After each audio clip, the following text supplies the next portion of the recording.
Well, welcome everyone. Yeah, so this is the first webinar after the summer where basically Adam is going to present on the Q3 numbers. It's the majority of the call. He will spend a couple of minutes also on the forecast, but it's really Q3 numbers and also, well, he will give some color to that and what happened and you know, some trends, etc. So before that, Kavita will present one or two slides on the things we're doing. So Kavita, if you do that. Yeah, just wanted to update you guys. Everyone on this call should have received some type of information about our event, just to save the date. It's our EMEA event. We're going to stick to the Nordvik location, so you can see the dates there, June 4th and 5th. Peter has already confirmed quite a few great speakers for the event, and we're building the agenda. So any ideas and concepts that you guys would like to see us incorporate into the event, please let us know. And we are going to start, heavily building the recruitment campaign as well. So hope to see many of you guys there. And this is just a reminder to everyone. We do have a knowledge hub on our website. All of our studies, blogs, and columns are available. Everything's complimentary. The playbacks from the webinars, such as this one, will be posted there as well. We do keep the webinars there for, a limited amount of time, obviously, just because of accuracy and being up to date. But we do encourage you guys to look at that information. We have some really great reports there that are being heavily utilized within the vendor community and the distributor community. And we're producing a new paper that should be launched here in the next month that's going to focus more on platforms and marketplaces and the services that the distributors are providing around that. So look out for that, and we'll let you guys know when that's available on the website as well. Well, with that, I think let's go ahead, Adam. Thank you, Kavita. So I'm going to present the channel as at Q3, and we will do a few questions at the end, which is proving to be a really interesting reference point, which comes from this group of people. And I will be showing you some of the actuals against what you've said in the past. And so please do join that slider when we get to it. I'd just like to start with something which takes us out of ourselves and looks at distribution and the tech sector from a stock market perspective.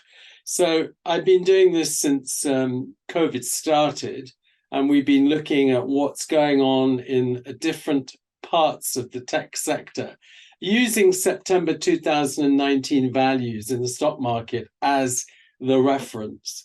And so I just want to take you through this and show you what's happened. In fact, the last time that we met, which was in April, I did the same thing. What you can see is that tech retail is really suffering. The only one that is really holding up in terms of stock valuation is Best Buy. But all the European ones are really suffering at the moment. So it's Economy, Dixons, Unieuro, Fnac, they're all down at the moment.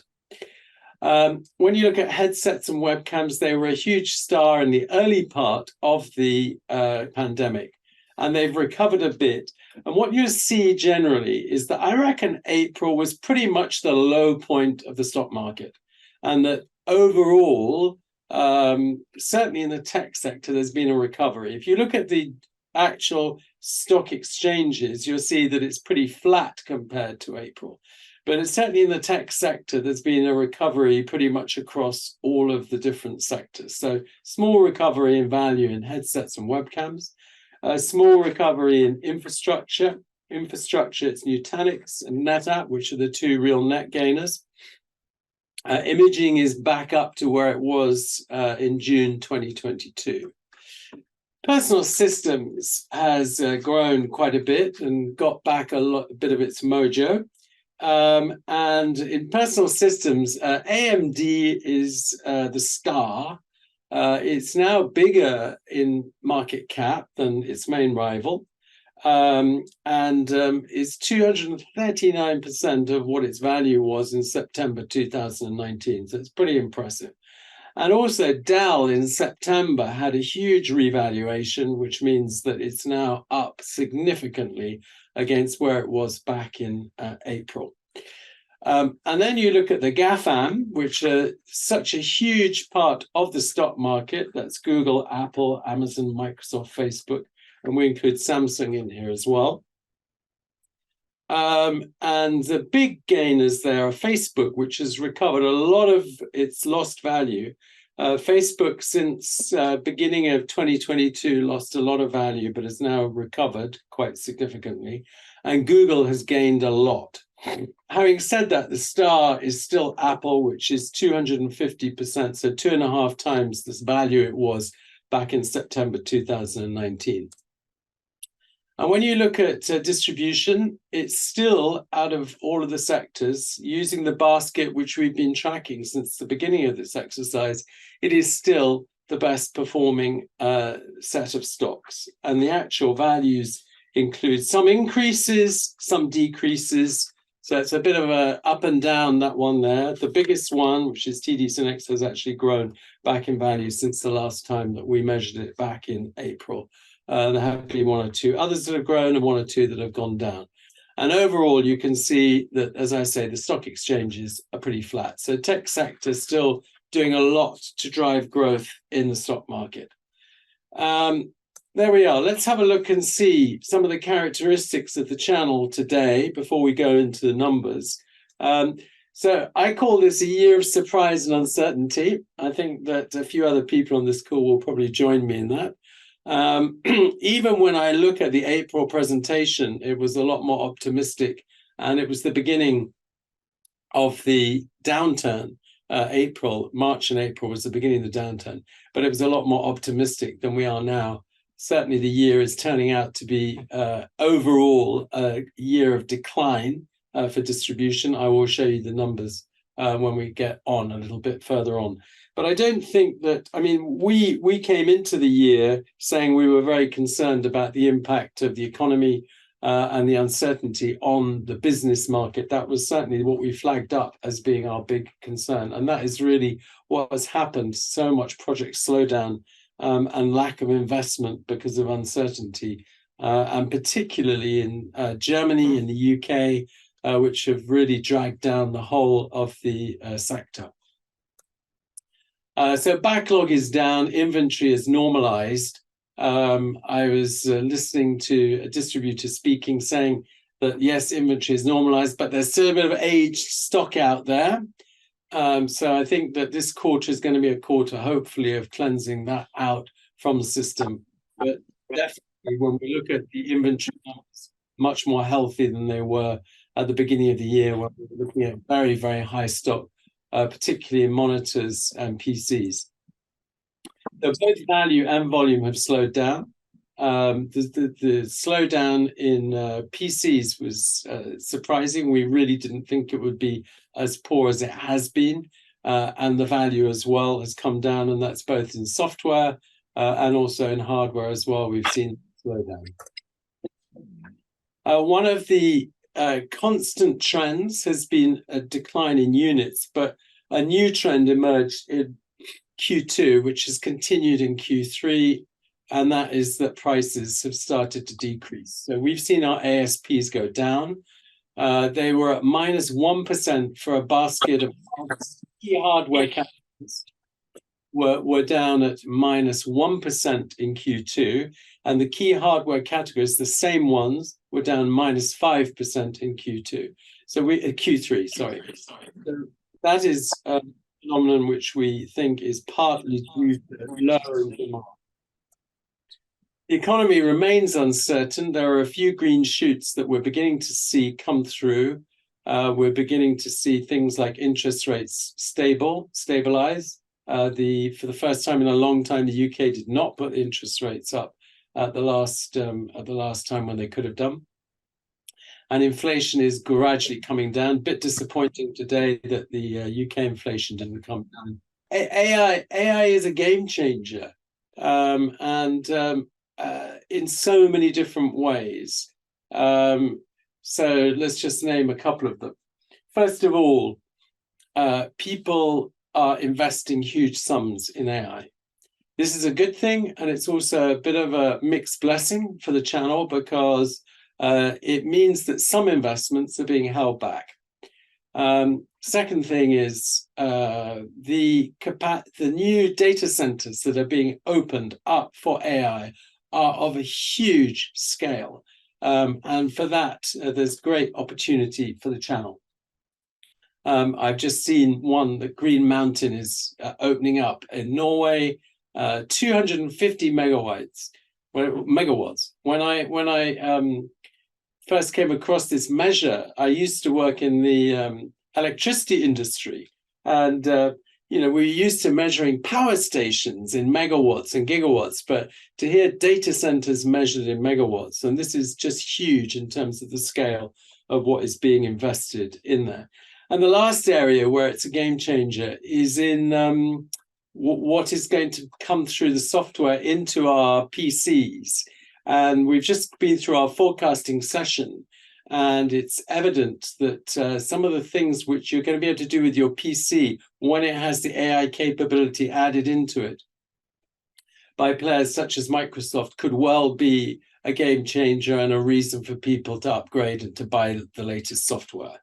So I think it's really very powerful, that. So let's have a look at what this looks like. This is a chart which I've shown every time we've done one of these sessions. It's the spaghetti chart showing the ups and the downs starting back in the end of 2020.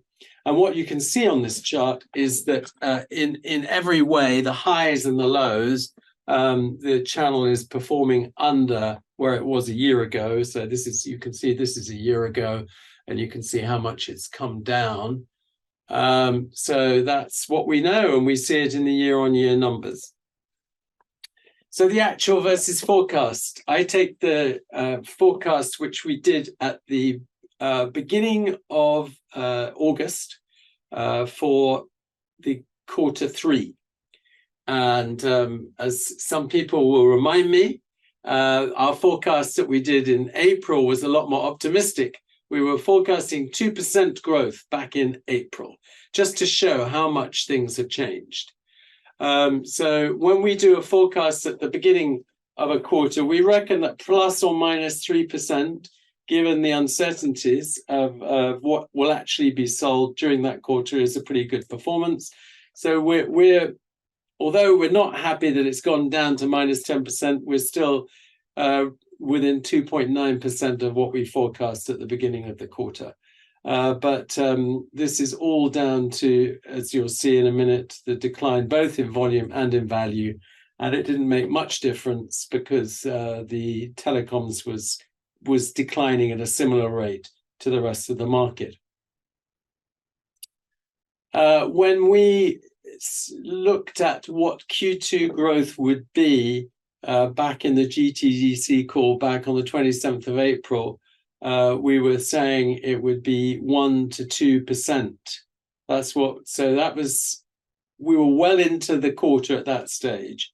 And in fact, we came in at minus 6.5%.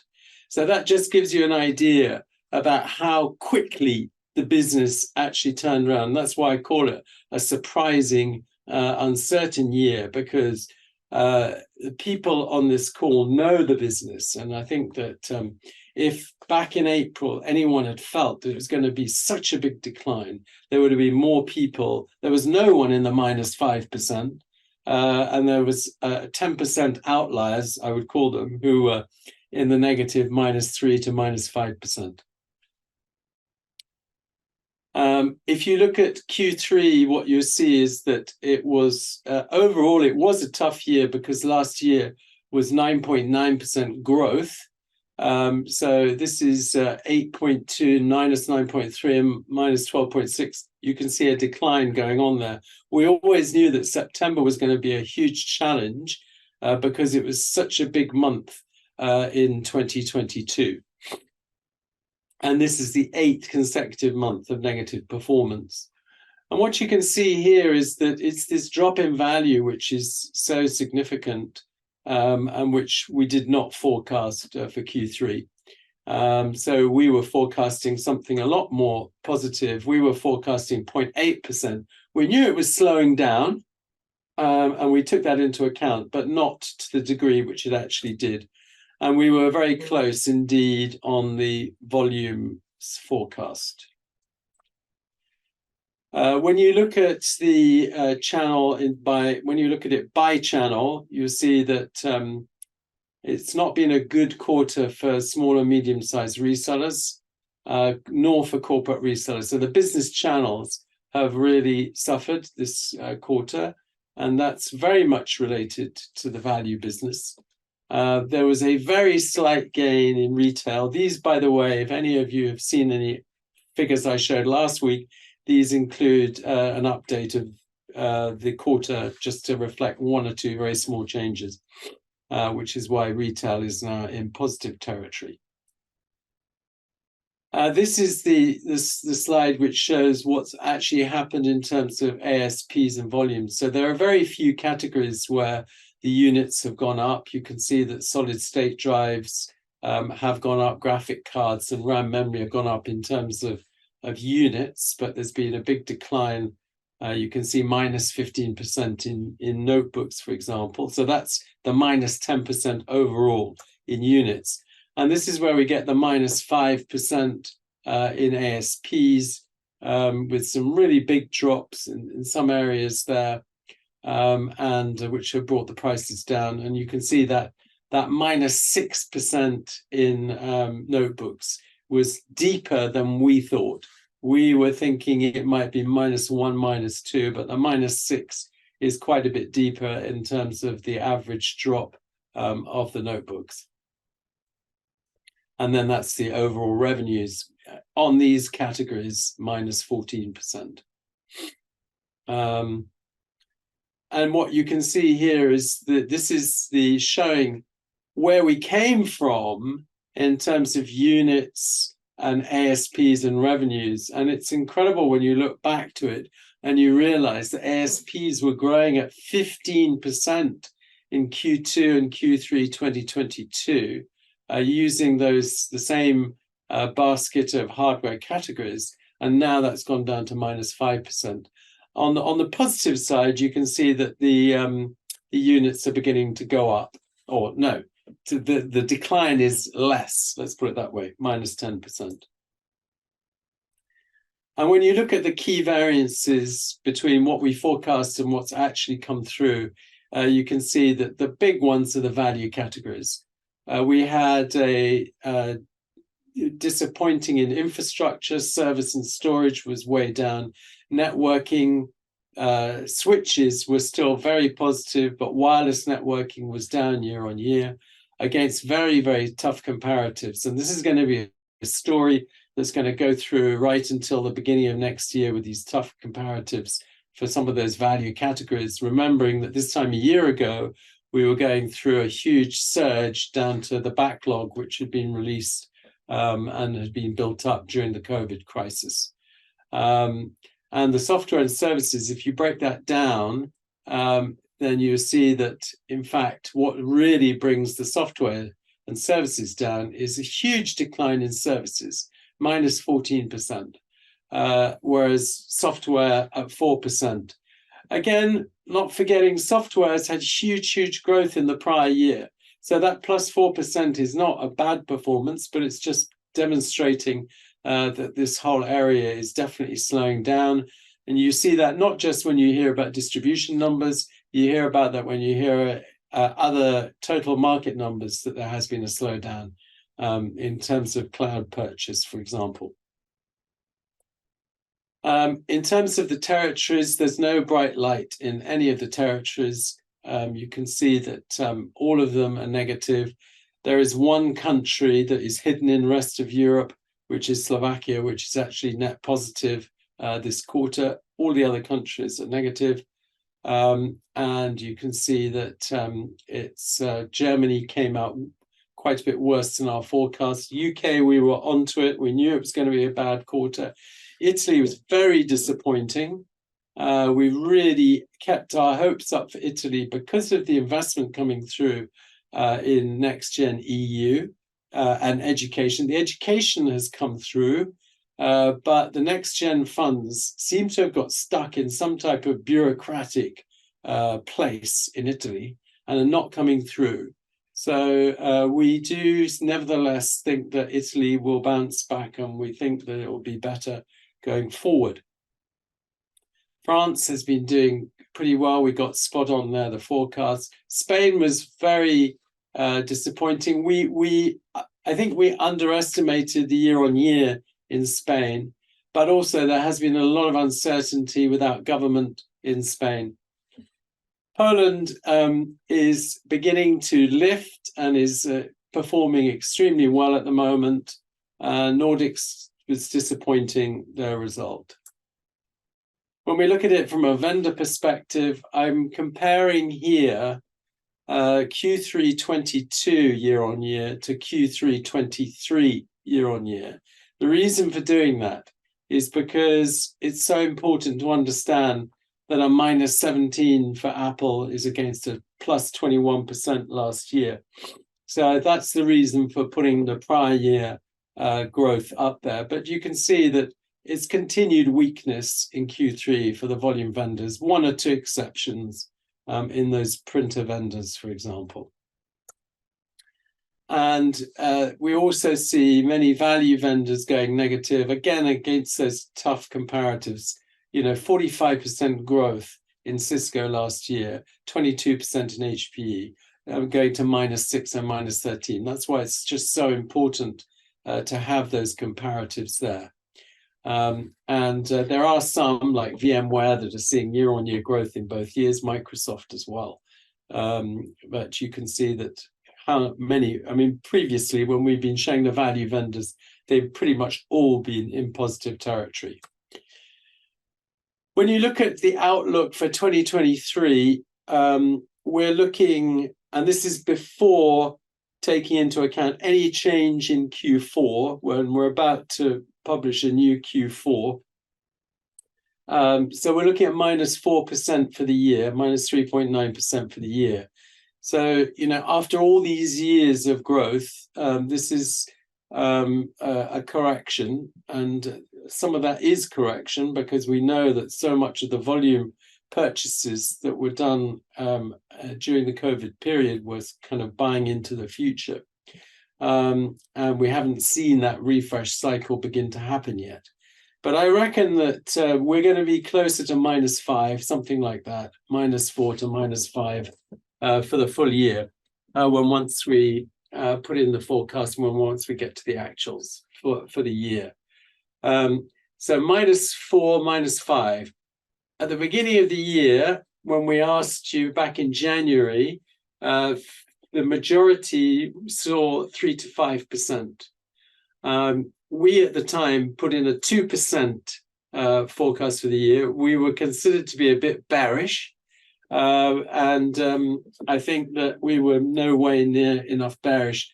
Nobody was in the -3 to -5 or the worse than -5%, which only goes to prove that it is very difficult. It has been a very, very difficult year to forecast and to know what was going to happen. So thank you very much. Before we stop, I would like to ask you a few questions, if that's okay. So let's it'd be really helpful for me to know what you think it's going to be in Q4 2023. Don't feel shy about voting. Having got things a little bit wrong ourselves in terms of the forecast, there's no shame in it. I think the whole point about forecasting is to put out the best view based on the most reasonable assumptions that you have at any given time. Okay, thank you very much. So it looks like it's pretty a bearish outlook. I would agree with that. We will see what the numbers come out when we do them in the coming days. Is your B2B order backlog growing, static, or decreasing? Oh, that's nice. Decreasing, bit of a mix there. Gosh, all three really. Okay, we've definitely seen a slowdown in bookings. So it wouldn't surprise me if the decreasing came out on top. Next one. I hope this is helpful to you. It's certainly helpful to us just to get an idea about what's going on. So which type of project is growing the fastest currently?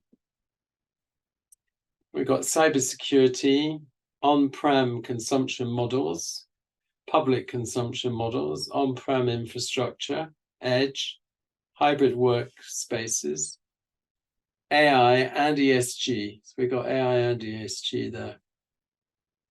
The cybersecurity, we had a presentation today by our security analyst who said that cybersecurity has slowed down in its year-on-year growth, particularly endpoint security. And even cloud had a poor Q3. And that was driven, interestingly, by Germany, which had quite a big negative growth in cloud security. The impact, it really struck me when the security analyst was presenting it to me, the impact of Germany and how important it is Germany. AI is creeping up there. I wonder what will happen in the course of 2024 to those AI projects. Be interesting to see that one. Okay, next one is which negative factor is most impacting the B2B activity in value? Is it pricing, a delay because people are afraid to invest, the lack of people able to put projects into place, or just the economic uncertainty? So I think that, I mean, the delay and the economic uncertainty are pretty closely related. But interestingly, on the AI side, I was recently told by a board director that his company was investing a huge sum of money in AI and didn't know what they were going to invest it in, but had set aside a huge budget for it. The consequence of that could well be that certain projects are not being started. You can't have, obviously, there's not unlimited investment capability. Which one factor do you think will most impact the channel in 2020? This is a word cloud. So we've had really interesting word clouds in the past. I tried to put the history of them together, and you can really tell the story of the year when you look at those word clouds. You know, we started off with I remember one year we started off with inflation, and the Ukraine war started, and it was the war. The question is, at what point does that turnaround happen in the economy? One of the things that I'm very conscious of when we do our forecasts is that we're always like a little bit like a rabbit in headlights, looking at what is happening at the moment, and it's looking for those green shoots of when the economy is going to turn around. And then we'll all be hopefully a lot more positive. But at the moment, looks like it's still the economy that is weighing most heavily on all of us, as well as the geopolitics and the war and China, interestingly. Thinking about next year, will things get better, stay the same, or get worse? When we ask resellers, the average reseller response pretty consistently is about 50 to 60% saying things will get better. That was in June when we did our Channel Watch survey. Some countries are exceptions, like South Africa. Sometimes Italy and Spain, a little bit more positive. France, Germany, UK tend to be in the sort of 50s and 60s, mainly the 50s. So we are probably a little bit more pessimistic than the reseller community. I think that's what I would conclude from that. Last question. What growth for the channel in 2024? Now, the one thing which is clear is that the comparatives are going to help us a lot in 2024. We said that about Q4. We knew Q3 was going to be tough because it was a very big quarter, and yet most people are forecasting a negative quarter in Q4. So the real positives is probably going to come through in H2, I should think. And we do have the benefit of these comparatives. I looked at, for example, the unit forecast for mobile computing, and our analyst has come up with positive forecast from Q2 forwards in terms of the growth. Then when you look at what that is being set against, it's single figure growth. It's against double digit reduction in 2023 and in 2022, because we've had eight consecutive quarters of negative growth in mobile computing. Okay, so that's rather a nice place for me to end off, because that means that we're feeling a bit more positive that we're going to go into growth, even if we all know that is really sort of flat on 2022. I'll pass it back to Pete. Okay. Thank you. Thank you very much, Adam. I think a really good presentation, a lot of good information.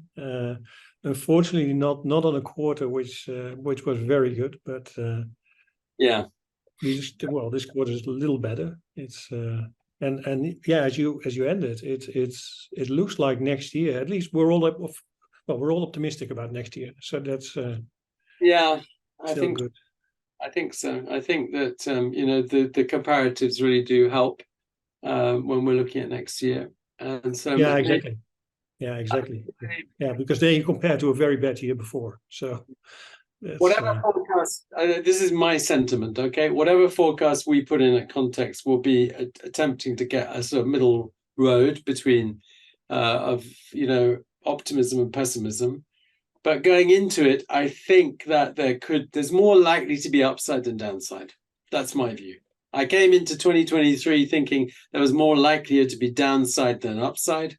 But I think that there's potentially, if the economy does bounce back, there's a huge backlog of stuff which could potentially come forward in terms of investment.